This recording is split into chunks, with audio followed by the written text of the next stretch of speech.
Hello and welcome to the GroupM Rooftop. I'm Michael Barbaro, host of the daily podcast from the New York Times. And today we're going to have an important and really stimulating conversation about how brands navigate the brave new world of social media at a moment when any individual and any piece of artificial intelligence can basically upend their reputations in a nanosecond. And I want to start by asking the three of you to just briefly introduce yourself to get our conversation started. Hi, everybody. I am Samantha Stetson, and I am from Meta. I am the Vice President of our Client Council and Industry Trade Relations, and I oversee our brand safety efforts. And I'm Mark Weintraub. I'm Executive Director at EssenceMediacom, and I oversee the Mars U.S. business. And I'm Richard Raddon. I'm co-founder and co-CEO of Zefr. Okay, Rich, I want to start with you. I'm sure many of the people watching this will know what Zefr does, but the reason it's at the center of this conversation is you monitor misinformation on behalf of brands. So you descend into the muck, you try to diagnose the problem, and you try to help fix it. So talk about the state of misinformation itself, going back to the birth of the company, because obviously there was a problem to be solved, and you guys came in to try to solve it. So maybe to be helpful, so at Zefr we work on the largest platforms in the world. These platforms are incredibly powerful. They have billions of people on these platforms every single day. And they're having conversations, really important conversations that are meaningful. They're making connections. So lots of beautiful things are happening on the platforms. I'll say that first and foremost. But obviously going back in time in 2016, we had an election. It came to light after that election. It was a surprise. The results were a surprise to a certain group in the country, in the United States. And there was just a conversation about what was happening, what were the digital conversations were happening on social platforms. And what came to light was there was some misinformation involved in all of that. So what happened from that was a lot of positive things. First of all, the World Federation of Advertisers came along and said, we've got to create an architecture to understand brand safety and, more importantly, brand suitability. And misinformation is going to be one of the categories that we're going to include in that architecture. And then at Zefr, we realized that understanding misinformation was going to be something very difficult. Even though the platforms were doing a very good job of like, look, we need to clamp down on this kind of thing. In fact, all the platforms. Meta took a real strong lead in that effort. So did Google with YouTube, and obviously, and TikTok is another growing platform, and they've leaned into mitigating misinformation. But there's different degrees of misinformation. And so 2 years ago, we went out and bought a company, actually it's 3 years ago now, out of Israel that was very good at detecting misinformation. And the way they did it, and I think this is most fascinating and most optimistic about the future of the world, is post the 2016 elections, what happened is a lot of journalists got together and said, look, we need to start nonprofit organizations, basically fact-checking organizations, and we have to start them in different parts of the world. Today, they've actually gathered themselves in groups. There's the International Fact-Checking Network. There's a European Fact-Checking Network. A lot of their fundings comes from grants from governments. A lot of the funding actually came from the platforms themselves. Meta's been a strong contributor. Google's been a strong contributor to these platforms. TikTok's actually made some donations to these groups. And they're on the front lines doing the fact-checking. Right, that's the news side of it. This is the news side of it. We, as a tech partner, take all that data and try to train algorithms to look at this at the speed of social, which is very challenging. And we try to capture the nuances of it as well. So we have an internal moderation group. We hire people to be experts in this space.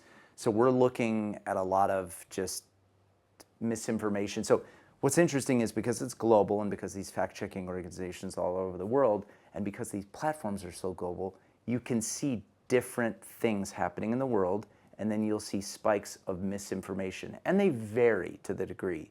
Context, by the way, is important in this. If somebody goes on and says, you know, they're just anybody, and they say, I have an opinion, I believe Joe Biden is literally the devil. Like, he is Beelzebub reincarnated or something. But they state it as an opinion. That doesn't, that's different. That's not misinformation, and so that's opinion. Context is super important. Where it's really problematic is when organizations present it as fact, and they say, these are facts that are happening. this is truly happening. We have proof, we have evidence of these, and they could be wildly inaccurate. That is the kind of content that brands don't want to be around. And again, because there's this architecture of different kinds of misinformation and the degree that it's a low risk or medium risk or high risk and floor violations, what it allows us to do is really understand from the brand what their sensitivity to, like, how sensitive are you okay with opinions and whatnot, and work on the nuances of suitability with misinformation, which allows the platforms to really say, okay, we're going to ensure that the stuff that is really bad, like the stuff that's wildly inaccurate, doesn't make it on the platform and doesn't go viral, which is the biggest concern. You've talked about the virality, or virality, whichever word you want to use, Yes. of misinformation. And Mark, I'm curious to pick up where you just left off.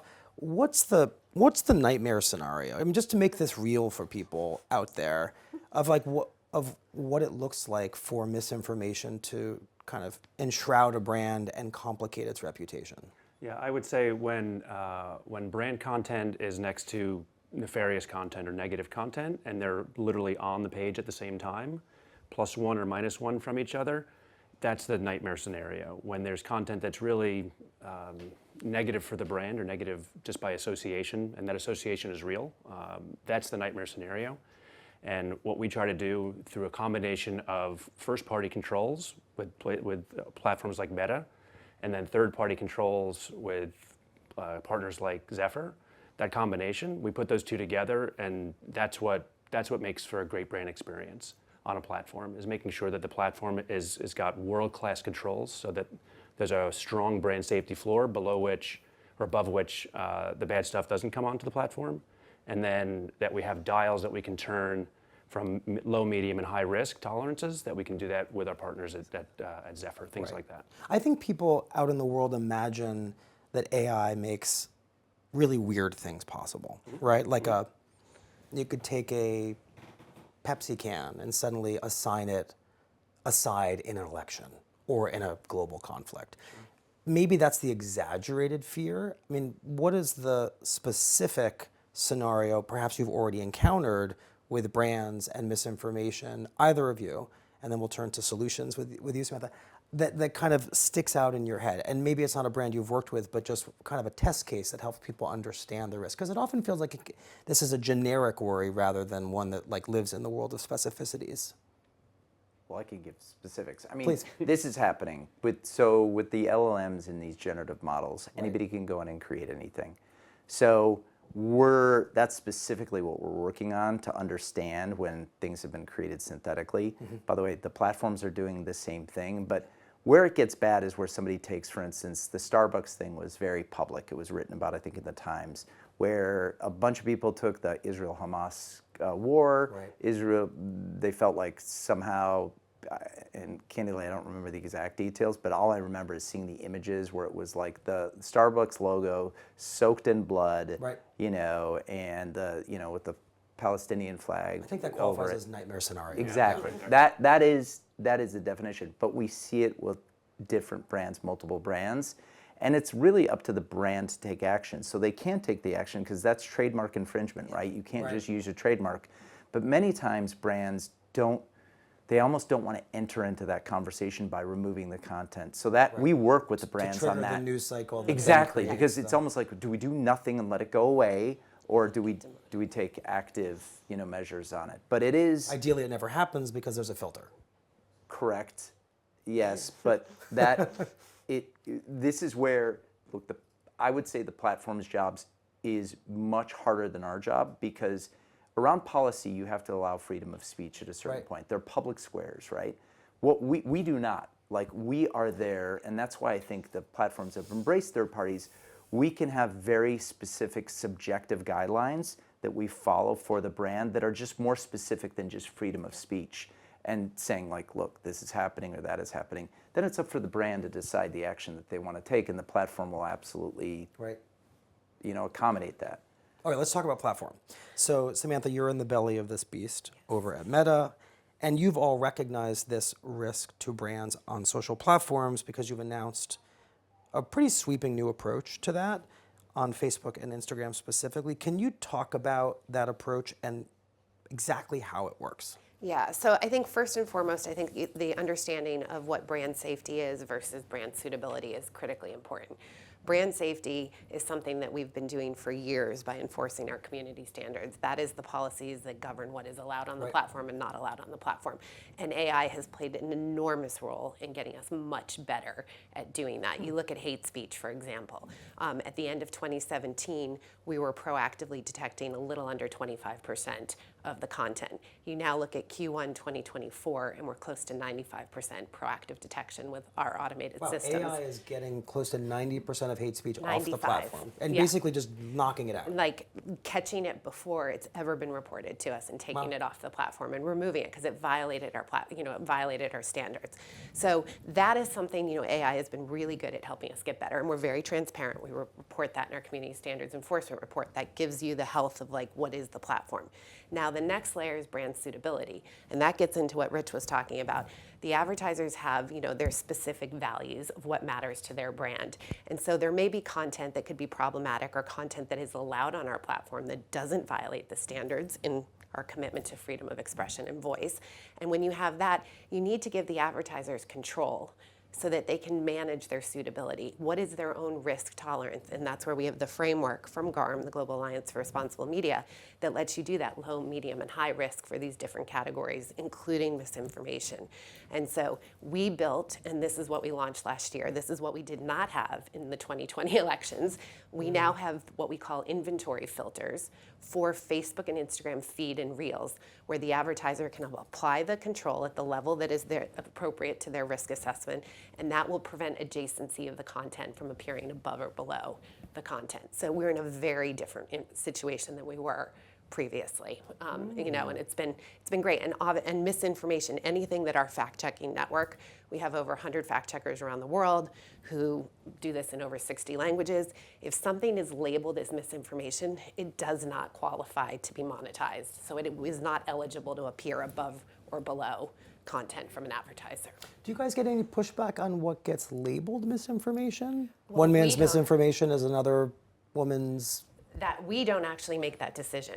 We rely on the fact-checking network to make that decision. And they have, they're all trained in this. They have very specific protocols that they have to follow. And it has to be something factual that can be proven true or false. It can't be an opinion. So, they follow their guidelines. I'm hearing you guys all say some version of AI is at the center potentially of the problem. It's also potentially at the center of the solution, but this is shield and a sword. But this is still a human endeavor, which is somebody has to check the facts. Right. That's really interesting. I was reading that Zefr now can produce, and correct me if I'm getting this phrasing wrong, transparency reports for brands that work on a platform. And I'm super curious what that looks like, and also what you're finding so far in a report. So if you take a brand and suddenly you basically give them a report card on Meta. Here's what they're doing right or wrong. And what does that look like? It's on all the platforms, and not just on Meta. But when we see different conversations around topics that could cover misinformation, so I get a weekly report on that, and it can stem anywhere from, like we were talking about before, a little election in Uruguay or the elections in India to UFO. There's always a lot of UFO content out there. Shouldn't that be a special category of wishful thinking? Yeah, one would think. But that's what the framework is there. We've had to do a lot of work, like for instance, when GARM came out with its original, how it defined medium risk of misinformation, it was like, if there was a news report where somebody was talking about misinformation, that, according to the GARM policy, was medium risk in misinformation, which we felt like didn't really address the advertisers' needs. So we've done a lot of work around just digging in and having sort of subcategories of these categories. But the transparency report is important, and we're very open. Because, by the way, my mother asked me the same question. Well, who determines the facts? And because she, and she lives in the middle of the country, and she's like, and we want to know about that. We're very open about how we label content, and we can, full transparency, label some things, and we definitely had this during COVID, where it was like the science said this, the experts said this, and we labeled certain things misinformation, and that changed over time. So that can happen, right? As more information or the science develops or whatnot, that can happen. I always say the platforms have a much more challenging problem because they are the public square. We just work on behalf of the advertisers. So if things come to bear or come to light or things change, circumstances change, we can change where they're appearing next to because they've changed their mind. But there's a lot more just public scrutiny around the platforms, and that's why, by the way, I think that's Zefr's attitude is we are I think the only company, we send signal back to Meta because we're like, we want the platform to be better and we want them to be aware of how we're labeling content so they can have another signal to say, okay, we're going to take in this additional data from Zefr to see if it's going to change how we label and define this content. And so, because it's for the good of all, let's be honest. Like, we want the platforms to get better. We want our brands to be around suitable content. So we all need to be working in conjunction. But see, what the greatest thing about what you guys do at Zefr is by giving that report, the transparency report and the measurement, that those categories of what GARM has outlined. High, medium, and low risk, but it's against 12 categories. And so you can go into their reporting system and actually see the content that your ads are appearing next to. And so now you actually have visuals to complement the words that are on a piece of paper. And as a brand, you start to say, oh, actually, I'm okay with that content. No, I'm not okay with that content. I need to dial it up. I need to dial it down. And so they have a lot more information than they ever had before versus just kind of words and descriptions because they're able to see it. And then you produce a score. You tell them what their brand safety score is. You tell them what their suitability score is. And, we've been very fortunate that across all of our partners, both Feed and Reels, since we launched, we're 99% brand safe according to their reporting. So that is a level of confidence. Is it working? I mean, to just put it really bluntly, is this working, or does it feel a little bit like window dressing? No offense to you all. Sure. No, I think it's definitely working. For us with a brand like Mars, and we're tasked with stewarding that brand out in the world. We rely on a partner like Zefr to basically make sure that what's happening on the platforms is being policed in a way. So it's independently and it's trust but verify in a way. Right. We know that and we also have the dials that we can turn high, medium, and low risk. We can do that with Zefr and make sure that we know exactly what's going on, and we can dial that in for individual brands within a portfolio. I'm curious how all this works when we think about how personalized people's feeds are, right? I mean, in my mind, I'm imagining some kind of worm traveling through the internet searching for misinformation. Your feed and my feed, you've talked about your mother. Yes. Your mother believes Looks in Pizzagate. very different than my feed. Yes. Yes. I love my mother. I'm in awe of your candor around your mother. I think it's essential. Everyone's feed is different. Certain people's feeds are going to be filled with misinformation. Other people's feeds are going to be filled with partisanship. New risks are going to emerge all the time, right? There's going to be there's going to be somebody who is misbehaving. And so how does this system evolve to deal with such individuality? Well, I think one of the things that we do, like our approach to misinformation is this three-pronged approach: is remove, reduce, and inform. So if it violates our policy, it's something that causes real-world harm, or in the instance of the elections, it's something that has misinformation about when, where, and how to vote, we're going to take it off the platform. If it is purely kind of misinformation related that the fact checkers have labeled, what we want to do is reduce the distribution of that so that you're actually not likely to see it on the platform. We're going to really lower it in the feed, and then we're going to inform you by putting the information on there that this has been fact checked, giving you that label so that you know what you can trust that you're sharing and reading before you do it. So we're trying to take that approach that we're giving the information to the consumer, through these labels, and making them be discerning about their experience on the platforms. What does this whole topic tell us about social media as a suitable place for advertising? I mean, if you just were to be plopped down on Earth from Mars, you might ask yourself, why Mars? From Mars. Why advertise in a place where user-generated content is dominant, where there's not as much standardization of standards, just by definition, right? Again, your mom, my mom, our Uncle Tom, Yeah. whoever, versus some of the more, and here I'll be selfish and self-interested, the more curated models of traditional journalism, for example. Clearly there's virtue in, multiple platforms and mediums, but the risk here just seems inherently high. I would say that the first answer to that question is that's where the people are. Yeah. And with that power comes great responsibility that Right. we need to make sure if that's where billions of people are and we're going at those people and we can target them and sift them and do what we want with them, we have to be careful about what content is that we're adjacent to. And that's how I would look at it, is that combination of that's where the people are and being able to just be careful about how you use that power. Mm-hmm. Yeah. So we're the side that we understand and identify and label misinformation. But the other side of that is, we co-sponsor at a dinner with Ad Fontes. We're very supportive of what they're doing. I actually believe that advertisers should put their advertising dollars against reputable news organizations to support the news organizations. I'm very pro that, right? And so we need to be doing that. And by the way, you can do that through, on Meta's platform, target certain publishers and whatnot, and on the open web.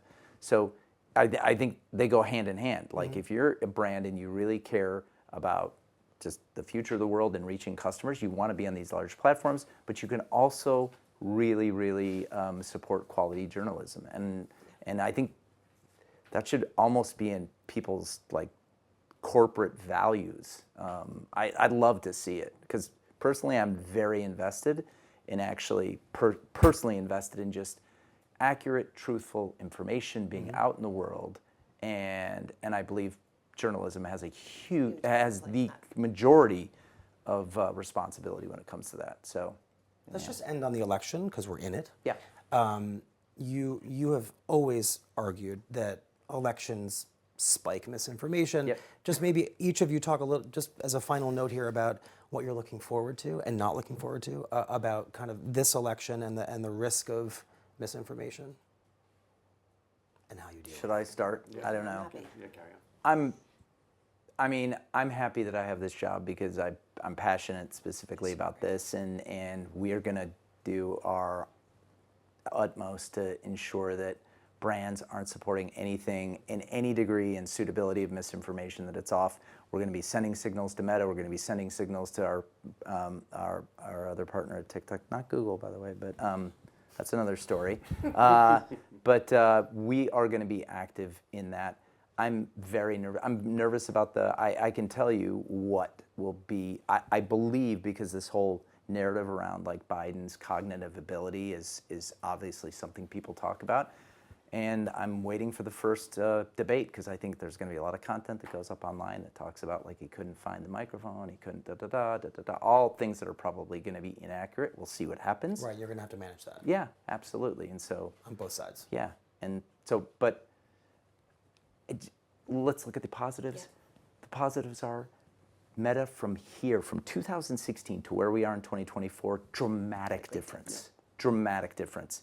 Fact-checking organizations, they didn't even exist prior to 2016. There's now 375 of them globally. Yeah. So there are efforts, real meaningful efforts, and people that are passionate about it, and people that are on the front lines of this. So let's be optimistic. That sounds like optimism. Yeah. That sounds like optimism, yeah. Yeah, I would say we're optimistic as well. We know we're going to be advertising in an environment where there's so much attention on the election, but because of the time and money that we've spent on making sure that where we're going to be advertising is a safe environment, I'm not concerned about it. I feel like we've done the belt and suspenders approach and made sure that we're on platforms that have a strong brand safety floor and also verifying what's on the platform even above that brand safety floor. So that combination of two things makes me feel pretty optimistic about things. The last Yeah, word is and yours. I would just, since 2016, we have invested over $20 billion in our safety and integrity efforts, and we have over 40,000 people working on this.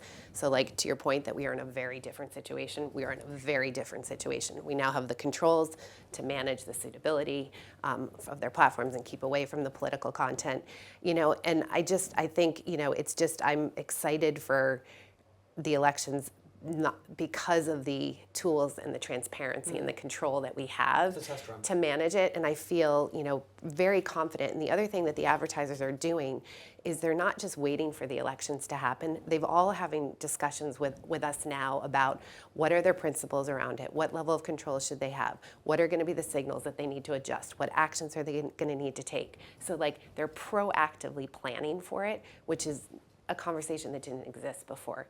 And the other part we have to remember is that like this is the largest year of elections around the world. Right. There's 2 billion just people who us. have gone to the polls. We've already had massive elections in India, Brazil, France, the list could go on.